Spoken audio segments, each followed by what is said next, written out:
तो hello friend, welcome to my YouTube channel PSL study. जैसे कि आप लोगों को पता होगा कि इसके पहले हमने वीडियो ला रहे थे, बट अचानक रोक दिए क्योंकि प्रॉब्लम था हमारे पास, इसीलिए ऐसे रोक दिए थे। ठीक है, तो आज से रेगुलर हो जाएगा, जो जिसमें आप लोगों को पढ़ना क्या क्या हम लोग पढ़ लेंगे बहुलक। ये क्लास 12 का चैप्टर नंबर यानी अध्याय नंबर एनसीईआरटी के अनुसार अध्याय नंबर 15 है। ठीक है, इसका नाम क्या है? बहुलक, पॉलीमर। पहले हम लोग जानेंगे इसके मतलब कि पॉलीमर का उत्पत्ति कैसे हुआ है। तो पॉलीमर का जो उत्पत्ति हुआ है बाबू, क्या हुआ है? तो ग्रीक भाषा से हुआ। ठीक है ना, तो लिखेंगे यहाँ पे पॉलीमर शब्द, ठीक है ना, क्या लिखेंगे? शब्द की उत्पत्ति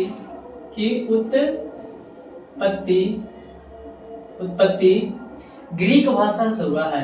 ग्रीक भाषा से हुआ है।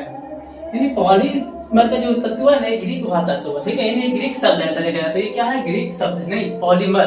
तो पॉली का मतलब क्या होता है? जिसमें लिखेंगे, जिसमें पॉली का अर्थ अनेक, पॉली का अर्थ अनेक तथा मर का अर्थ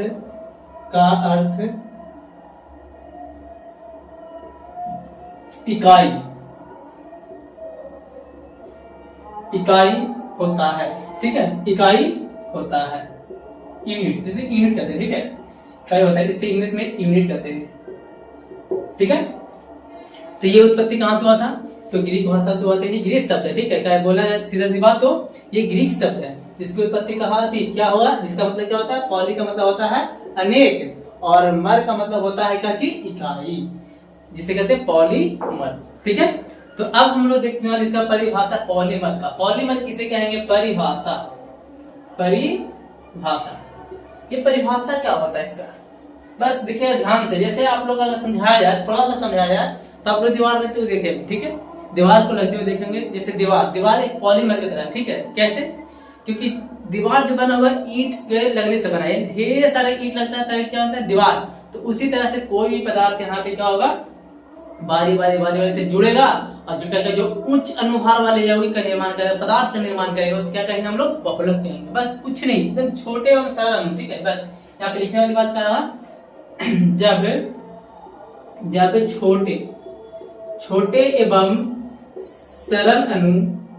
छोटे एवं सरल अणु आपस में मिलकर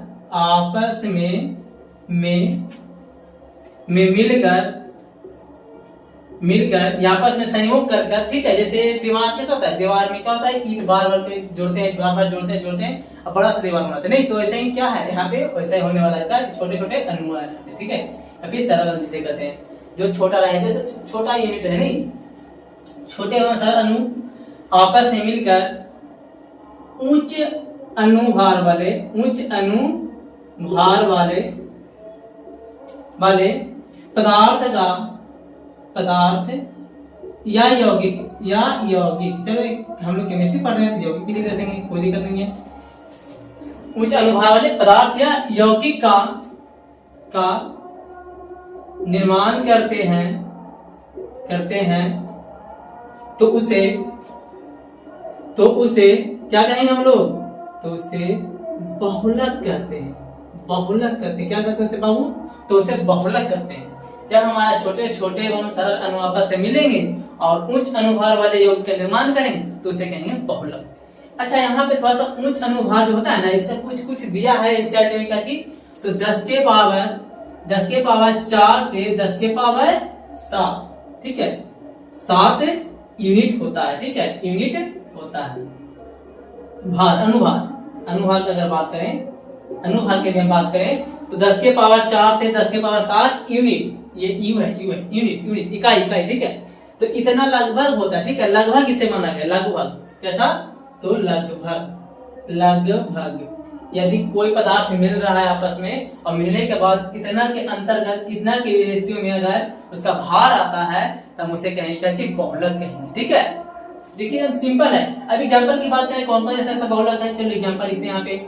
जैसे में पॉलीथीन, पॉलीथीन। और क्या हो जाएगा, Teflon, Teflon, Teflon, nylon 6, nylon, nylon 6, nylon 2, 6, ऐसा तरह ग्लिप्टन हो गया, बैकलाइट प्लास्टिक हो गया, न्यूप्रीन, आइसोप्रीन, विनाइल, विनाइस, ये सब कितना जितना भी है ना, सब बहुलक आगे आने वाला है, सब धीरे, ठीक है। तब तक आप लोग जल्दी से इसको क्या कीजिए, नोट कीजिए, तब तक हम इसको छोड़ते हैं। यदि आप लोग नोट कर लेंगे, अगर नहीं किया होंगे तो पॉज करके नोट कर लीजिएगा, ठीक है। हम मिटाते हैं इसको। अब हम लोग देखने वाले हैं क्या, इकाई। इकाई क्या होता है, ठीक है। एक कोशिका क्या होता है, यूनिट मोनोमर क्या होता है ना। अब मोनोमर की बात आता है, यहाँ पे क्वेश्चन आता है क्या चीज, मोनोमर से आप क्या समझते हैं, मोनोमर का मतलब क्या होता है, या फिर मोनोमर क्या है, ठीक है। तो मोनोमर क्या होता है, चलिए देखते हैं बारी बारी से हम लोग, है ना। तो जल्दी से आप लोग ये सब क्या कीजिएगा, तो नोट कीजिएगा, समझिएगा। मोनोमर क्या होता है बाबू, मोनोमर, चलो लिखते हैं मोनोमर। मोनोमर इसे हिंदी में कहते हैं एकक कोष्ठिका, एकक कोष्ठिका, ठीक है। मोनोमर इंग्लिश कहते हैं मोनोमर, मोनोमर, ठीक है। इसे हिंदी में एकक कोष्ठिका। ये क्या होता है, ये अगला टॉपिक है, इसमें आता है। तो अभी देख रहे थे क्या, बहुलक नहीं, बहुलक का परिभाषा निकाला था कि बहुत सारे जब सरल एवं छोटे अणु, अब बहुत सारे समझ लीजिए, ठीक है।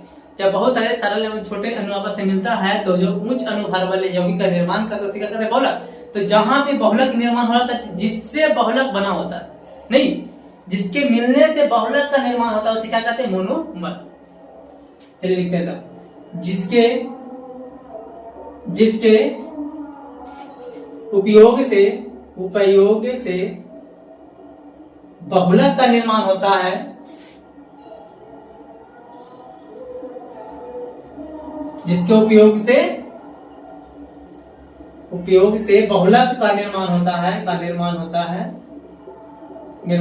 है, उसे क्या कहते हैं बाबू, उसे कहते हैं मोनोमर, ठीक है। जिसके उपयोग से बहुलक का निर्माण होता है। जैसे में अब यहाँ पे जैसे अगर हम दीवार को समझाना चाहें, दीवार से समझाना चाहें, दीवार किससे बना, तो ईंट, तो ईंट से बना हुआ है ना। तो जो ये इसका ईंट जो है ना, ईंट इसका मोनोमर हो गया, बस सिंपल। जिससे वो बना, कौन, बहुलक, जिससे बहुलक बना हो उसे क्या कहते हैं, मोनोमर कहते हैं। जैसे में हम यहाँ पे देते हैं, आगे ढेर सारा मोनोमर बैठा हुआ, ठीक है। आप लोग को याद हो जाएगा, हम करवा देंगे, ठीक है। एक लास्ट में देखिएगा, एक अच्छा सा स्टेप हम देंगे जो एक बार में कवर हो जाएगा, ठीक है। तो ध्यान से देखिए, खाली पहले इसको पढ़ना पड़ेगा, समझना पड़ेगा थ्योरी पूरा, ठीक है, तब याद होगा। यहाँ पर जैसे हो गया इथीन हो गया आप लोग का, टेट्राफ्लोरोइथीन हो गया, टेट्राफ्लोरोइथीन, ठीक है, इथीन। और क्या हो गया, और आपका हो गया पीवीसी, यानी क्या, पीवीसी नहीं, विनाइल क्लोराइड हो गया, विनाइल क्लोराइड। ये सब जितना भी है ये आपका मोनोमर है। और भी ढेर सारे, जैसे कैप्रोलैक्टम,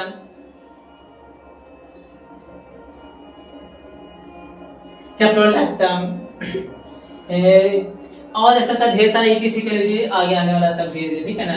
तो ईटीसी, तो ये रहा आप लोग का क्या चीज, बहुलक किसे कहते हैं, मोनोमर किसे कहते हैं, बहुलक कहाँ से आया है, इसका मतलब क्या होता है। तो ये हमने आप लोग को समझा दिया, ठीक है। तो अब हम लोग लाने वाले का चीज स्पेशल पॉइंट का चीज, तो बहुलक का वर्गीकरण या बहुलक का प्रकार, ठीक है। तो जल्दी से आप लोग इसको नोट कीजिए, उसके बाद हम आते हैं बहुलक का प्रकार। तो बहुलक का प्रकार क्या होता है, तो बहुलक 3 प्रकार के होते हैं, ठीक है। जो हम लोग को जानना है भी मुख्य रूप से क्या होता है, या फिर जो ट्वेल्थ में हम लोग को पढ़ना क्या होता है, 3 प्रकार का होता है, ठीक है। तो बहुलक 3 प्रकार का होता है, कौन कौन है बाबू, तो देखिए कौन कौन है, लिखिएगा हेडिंग में ये शामिल करके, बहुलक का वर्गीकरण, बहुलक का वर्गीकरण। चलिए हेडिंग लगा लीजिएगा आप लोग, क्लासिफिकेशन ऑफ पॉलीमर। चलिए इंग्लिश से बोल देते हैं थोड़ा, ऐसे तो इंग्लिश आता नहीं है हमें, है ना, लेकिन बोल देते हैं, ठीक है। चलिए लगाएंगे हेडिंग ये बहुलक का वर्गीकरण। चलिए 3 प्रकार होता है, लिखे था नानी की बात क्या है, बराबर है, ठीक है। पहला क्या होता है, प्राकृतिक बहुलक, बहुलक। चलिए आप लोग पूरा लिख लीजिएगा, बहुलक पॉलीमर, ठीक है, नेचुरल पॉलीमर। ये क्या होता है, तो देखिए ध्यान से होता है, जब बहुलक, है ना, देखिए जब बहुलक की प्राप्ति जब बहुलक की प्राप्ति जंतु जीव जंतु लिख देते हैं आप, है ना, जीव जंतु एवं पेड़ पौधे जब बहुलक की प्राप्ति जीव जंतु एवं पेड़ पौधे से होती है तो उसे क्या कहेंगे हम लोग? तो उसे प्राकृतिक बहुलक कहते हैं। तो उसे प्राकृतिक बहुलक कहते हैं। कितना आसान है, नहीं कितना आसान है परिभाषा। जब बहुलक की प्राप्ति कहां से जाए? जीव जंतु या फिर जंतु लिखिएगा। देखिए बातों पे ध्यान दीजिएगा, थोड़ा सा मिस्टेक हो जाता है ये सर लिखने में, ये हर साइड का ये छूट जाता है, तो ध्यान दीजिएगा बातों पे थोड़ा सा, ठीक है ना। ये कर लेंगे कब हम बाद में। पेड़ पौधे से प्राप्त होता है, पेड़ पौधे से होता है तो उसे क्या कहते हैं हम लोग? प्राकृतिक बहुलक। जैसे में कब आता है? कार्बोहाइड्रेट,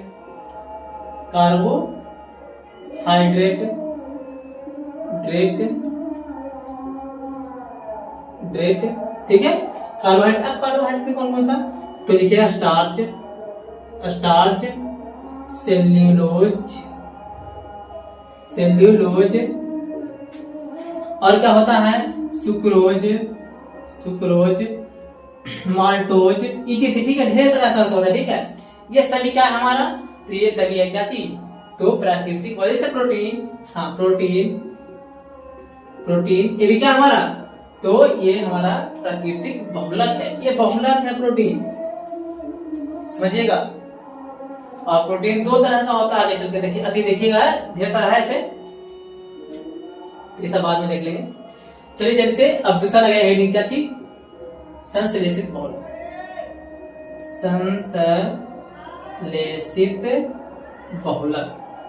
संश्लेषित बहुलक। अब ये क्या होता है? तो इसका परिभाषा वैसे बहुलक, देखिए वैसे बहुलक जिसे रासायनिक क्रिया द्वारा, ये नहीं ऐसे लिखिए, ठीक है। वैसा बहुलक जिसे प्रयोगशाला में बनाया जाता है, उसे क्या कहेंगे हम लोग? तो उसे क्या कहेंगे? उसे संश्लेषित बहुलक कहते हैं, नहीं उसे कहेंगे संश्लेषित बहुलक, ठीक है। आर्टिफिशियल पॉलीमर, ठीक है, संश्लेषित बहुलक कहते हैं, कृत्रिम पॉलीमर, ठीक है। एग्जाम्पल कीजिएगा, ठीक है। एग्जाम्पल में जैसे में हो जाता है यहाँ पे बैक्टीरिया, जो भी अभी क्या आता है बहुलक एग्जाम्पल में, जो तीन परिभाषा दिए थे उसके एग्जाम्पल में दिए थे ना, जैसे इथीन, पॉलीथीन, पीवीसी, और क्या हो जाएगा? पैन, ये सब आगे आने वाला है, ठीक है। टेफ्लॉन, नायलॉन 6, ब्यूनाइस, ये सब क्या है? तो हमारा ये सब के सब जितना भी है ब्यूनाइन,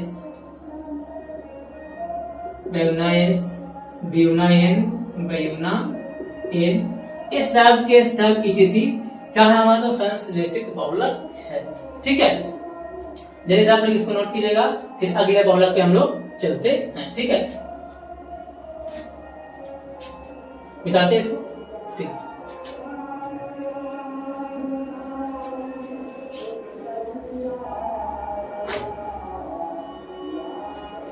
अब हमारा लोग का आ गया तीसरा, क्या चीज? बहुलक का प्रकार में तीसरा लास्ट, जिसे कहते हैं हम लोग अर्ध संश्लेषित बहुलक।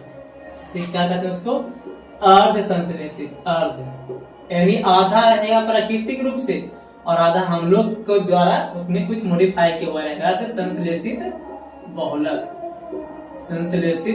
बहुलक, ठीक है, बहुलक। अब ये क्या होता है? जब नहीं लिखेंगे यहाँ पे वैसे बहुलक जिसे जो प्राकृतिक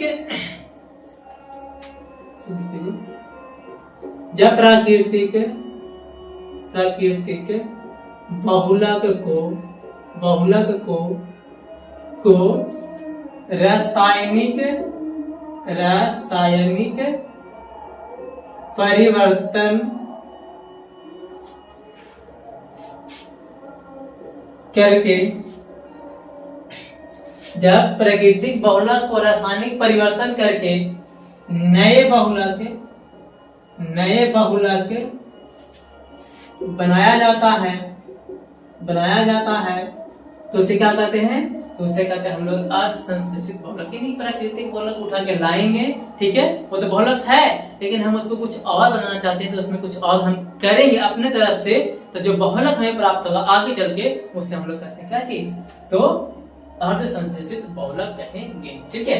क्योंकि बहुलक बना हुआ था उसमें थोड़ा सा हम लोग किए थे, इसीलिए अर्ध संश्लेषित है, ठीक है ना। जैसे में सेल्यूलोज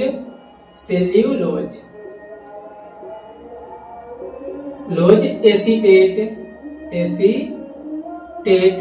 सेल्यूलोज एसीटेट, सेल्यूलोज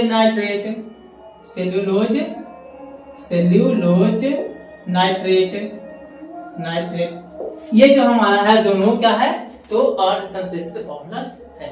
तो आज के लिए इतना ही रहेगा ये बहुलक में। यानी बहुलक क्या है, एकलक इकाई क्या है, और क्या बहुलक का वर्गीकरण। बाकी हम लोग अगले वीडियो में देखने वाले क्या चीज? कुछ प्रमुख बहुलक का मोनोमर तथा उसका उपयोग, है ना, कि कैसा कैसा बहुलक होता है और उसका मोनोमर क्या होता है, किससे वो बना होता है, प्रश्न उसका उपयोग हम लोग कहाँ कर रहे हैं अपने दैनिक जीवन में हो रहा है। जो ये दिख रहा है आपको ये बहुलक ही है, ये जो दिख रहा है आप लोग का बहुलक ही है। जो ये सब दिख रहा है ना, लाइट वगैरह जितना ही, प्लास्टिक वगैरह जितना, ऐसे इसमें देखिए एक जॉब हम बता दे रहे हैं, ये बहुलक है, प्लास्टिक के बारे में पढ़ना, ठीक है, तो सच्ची के बारे में नहीं पढ़ना, ठीक है, प्लास्टिक में होता है सब। तो देखिएगा आप लोग अगले वीडियो में, ये वीडियो को देखिएगा बढ़िया से, उसके बाद अगले वीडियो में हम ला रहे हैं सबको, तो आप लोग बने रहिएगा हमारे चैनल से। और अगर चैनल को सब्सक्राइब नहीं किए हैं तो प्लीज आप लोग क्या कीजिएगा, सब्सक्राइब कर लीजिएगा। और आज के लिए इतना ही बात, यही रहेगा, धन्यवाद।